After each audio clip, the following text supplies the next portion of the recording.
دربار مانگنے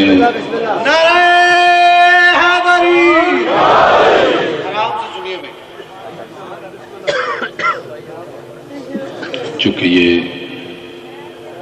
عظیم حسین کا دربار ہے اور اس دربار میں ہر مانگنے والے کو ہر چیز عطا ہوتی ہے. ہمیں شکر گزار ہونا ہے ان کا کہ جنہوں نے ہمیں یہ در دکھایا.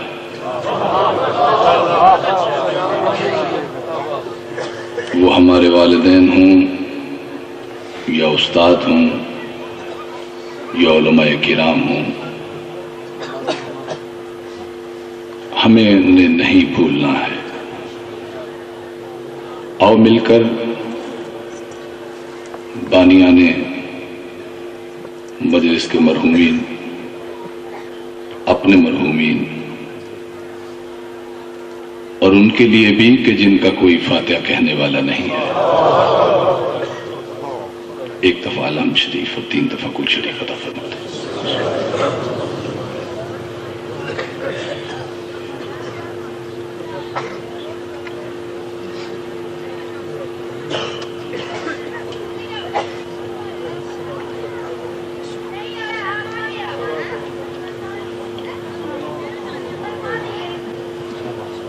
نحمدہ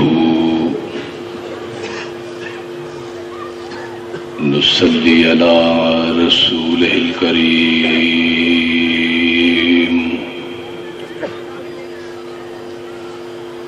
اما بعد فاعوذ باللہ من الشیطان الرجیم.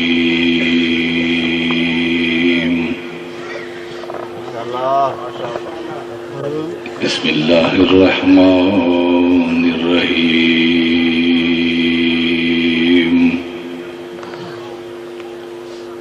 امن یجیب المضطر اذا دعاه ویکشف السوء رب اشرح لی صدری ویسر لی امری واحلل عقدۃ من لسانی یفقهوا قولی. صدق اللہ العلی العظیم. المدد یا غوث العظم، المدد یا دستگیر. صلوات پڑھیں.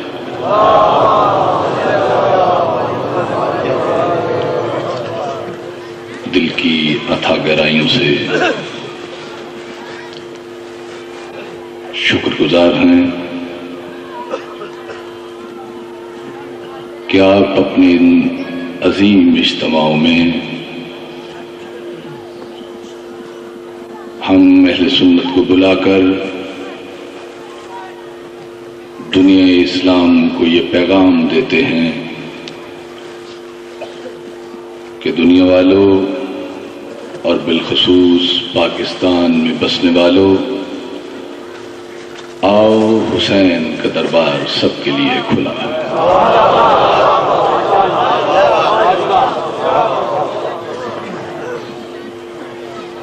یہ وہ دربار ہے کہ جس دربار میں آنے والے سے یہ نہیں پوچھا جاتا کہ تو کسی رنگ کا ہے، تو کس نسل کا ہے، تو کس فرقے کا ہے، کیا تو وہابی ہے کہ دیوبندی ہے، کیا تو بریلوی ہے کہ چکڑالوی ہے، کیا تو اہل سنت ہے، کیا ہے. یہاں تو آنے والے سے یہاں تک نہیں پوچھا جاتا کہ تو یہودی ہے یا ہندو ہے. یہاں کالے گورے کے فرق کو بھی نہیں دیکھا جاتا. یہاں عالم و جاہل کے فرق کو بھی نہیں دیکھا جاتا. حتیٰ کہ یہاں یہ بھی نہیں دیکھا جاتا کہ یہ عربی ہے یا اجمی ہے. بس ایک بات اور صرف ایک بات جو دیکھی جاتی ہے وہ یہ کہ کیا آنے والے کے دل میں محبت اہل بیت ہے یا نہیں۔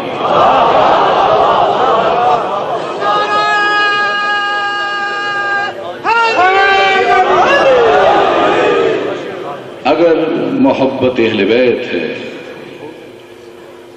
اگر مودت کے معنی کو سمجھتا ہے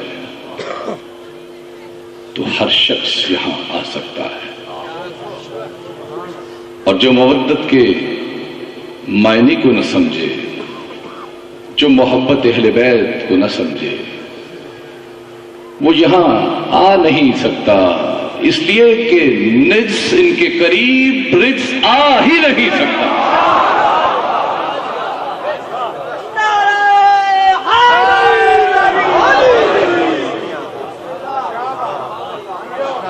یہ تو دنیا والوں کو ہم یہاں آ کر بتاتے ہیں کہ ہم جو یہاں آئے ہیں تو دنیا والوں دیکھو ہم رجس نہیں ہیں۔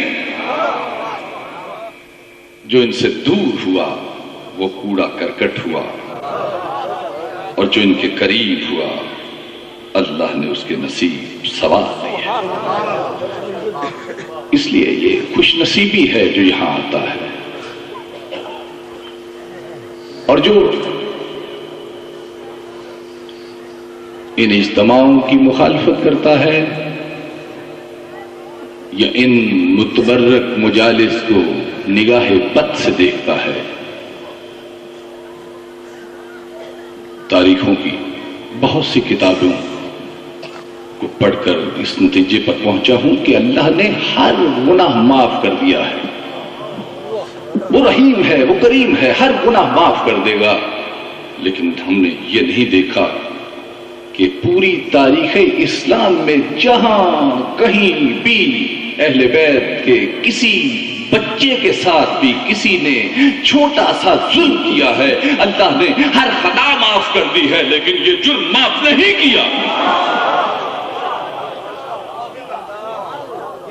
یہ جرم تو کبھی معاف نہیں ہوگا۔ میں حیران ہوں کہ اتنے ظلم کرنے والے قیامت کے روز نبی اکرم کے پاس کیا منہ لے کر جائیں گے؟ کن کے لیے کر رہے ہو سب کچھ؟ یہ لمحہ فکریہ ہے، یہ ایک سوچ ہے، اور یہی سوچ ہم دنیا والوں کو بتانا چاہتے ہیں کہ ہم یہاں آتے ہیں تو یہ بتاتے ہیں کہ دیکھو حسین سب کے ہیں۔ آؤ اس معاشرے کے قریب آؤ جو معاشرہ انسانیت سکھاتا ہے، جو معاشرہ درد کی دولت بانٹتا ہے، جو معاشرہ محبت اور عشق دیتا ہے، اور جو معاشرہ علم و عرفان کی برسات کرتا ہے۔ اس معاشرے میں آؤ، کیونکہ یہی معاشرہ تو اللہ کو مقصود ہے، یہی معاشرہ تو اللہ چاہتا ہے کہ ایسا معاشرہ ہو کہ جہاں محبت ہو، پیار ہو، علم ہو، روشنی ہو، کسی سے کسی کو دشمنی نہ ہو۔ معاشرہ اور آج کا معاشرہ اور حسینی معاشرہ، یہی میرا مختصر سا موضوع ہوگا کہ آج کا معاشرہ کیا ہے اور حسینی معاشرہ کیا ہے۔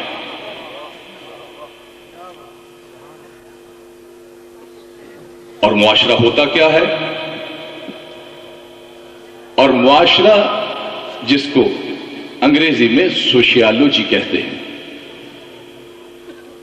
اور عربی اور اردو میں اسے عمرانیات کہتے ہیں، اور ابن رشد سے لے کر محی الدین عربی اور ابن سینا جس نے الشفا کتاب لکھی، اور ابن خلدون کی 14 ضخیم جلد کی کتابیں کہ جن میں معاشرے کے بارے میں ہر چیز لکھی ہے کہ معاشرہ کیسا ہونا چاہیے، معاشرے میں تعمیرات کیسی ہونی چاہیے، معاشرے میں کس طرح رہنا چاہیے معاشرہ۔ اور پھر یہی دانشور، ہمارے اہل سنت کے دانشور یہ کہتے ہیں کہ معاشرے پہ دنیا میں سب سے اول کتاب جو آئی وہ قرآن حکیم ہے۔ اور معاشرہ کب بنتا ہے؟ معاشرہ فرد سے بنتا ہے، اور دنیا میں جب اللہ تبارک و تعالیٰ نے کہا کہ انی جاعل فی الارض خلیفہ، تو معاشرے کی بنیاد اسی روز پڑ گئی کہ جس دن اللہ نے ملائے آغا میں یہ کہا کہ میں دنیا میں ایک خلیفہ بنانا چاہتا ہوں۔ معاشرہ اسی روز بنیاد پذیر ہو گیا کہ جس دن اللہ نے یہ کہا کہ ہم اپنا نائب، اپنا خلیفہ زمین پر بھیجیں گے۔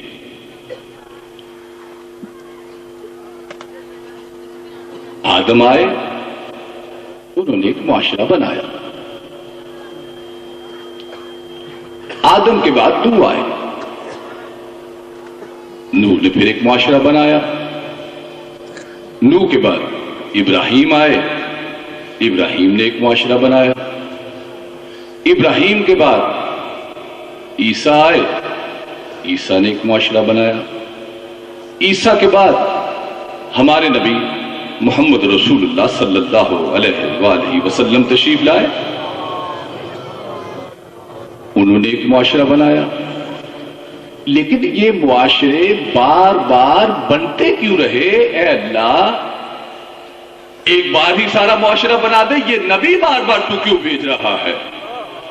آپ کی توجہ چاہتا ہوں، بات خشک ہے لیکن میں کسی جگہ پہ لے کے جانا چاہتا ہوں۔ آدم آئے، ایک معاشرہ بنا۔ آدم گئے، معاشرہ پھر خراب ہو گیا۔ جب معاشرہ خراب ہوا تو اللہ نے نوح کو بھیجا کہ وہ معاشرہ بنائے۔ پھر ایک معاشرہ بنا۔ جب وہ معاشرہ بنا، نوح جب پلٹے گئے اس دنیا سے، 900 سال تک تبلیغ کرتے رہے، معاشرہ پھر الٹے پاؤں وہی چلا گیا جو وہ کرتا تھا۔ اس کے بعد اللہ نے پھر ابراہیم کو بھیجا کہ یہ معاشرہ بنائے، انہوں نے معاشرہ بنایا۔ وہ معاشرہ ابراہیم کے جاتے ہی پلٹ گیا۔ ابراہیم کے بعد عیسیٰ آئے، جب عیسیٰ آئے انہوں نے معاشرہ بنایا، لیکن عیسیٰ گئے، عیسیٰ کی قوم پلٹ کر پھر وہیں چلی گئی۔ لیکن بعد میں حضور آئے اور حضور نے ایک معاشرہ بنایا۔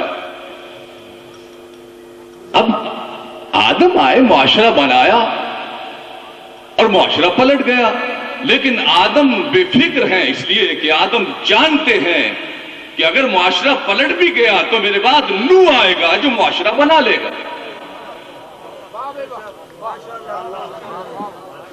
اور نوح کے بعد جب نوح کا معاشرہ بنا اور وہ معاشرہ پھر پلٹ کر نوح کے جاتے ہی اسی جگہ آ گیا جس جگہ تھا، تو نوح کو فکر اس لیے نہ تھی کہ میرے بعد ابراہیم آئیں گے تو پھر معاشرے کو بنا لیں گے۔ ابراہیم آئے، انہوں نے پھر معاشرہ بنایا۔ جب معاشرہ بنایا، پلٹے، پھر معاشرہ وہیں چلا گیا جہاں اسے جانا چاہیے تھا۔ اب عیسیٰ آئے، عیسیٰ نے معاشرہ بنایا۔ ابراہیم کو فکر نہ تھی، اس لیے کہ وہ جانتے تھے کہ میرے بعد عیسیٰ آئے گا، عیسیٰ پھر ایک معاشرہ بنائے گا۔ معاشرہ بنا، لیکن عیسیٰ گئے، پلٹ کر عیسیٰ کی قوم وہیں واپس چلی گئی۔ اب محمد آئے، محمد نے معاشرہ بنایا۔ اب محمد نے جو معاشرہ بنایا، محمد کو یہ فکر ہے کہ آدم آئے، آدم کو فکر نہیں تھی کہ میرے بعد نوح آ جائے گا۔ نوح آئے، نوح نے معاشرہ بنایا، نوح کو فکر نہیں تھی کہ میرے بعد ابراہیم آ جائے گا۔ ابراہیم نے معاشرہ بنایا، ابراہیم کو فکر نہیں تھی، اس لیے کہ ابراہیم جانتے تھے کہ میرے بعد اگر معاشرہ پلٹ بھی گیا تو عیسیٰ آ جائے گا۔ عیسیٰ نے معاشرہ بنایا، عیسیٰ چلے گئے، پلٹ کر معاشرہ اپنے الٹے پاؤں ادھر چلا گیا جہاں سے آیا تھا۔ لیکن عیسیٰ کو فکر یہ نہیں کہ میرے بعد معاشرہ نہ بنے گا۔ عیسیٰ جانتے ہیں کہ میرے بعد محمد آئے گا۔ اب محمد کو یہ تجسس، یہ فکر کہ میرے بعد معاشرہ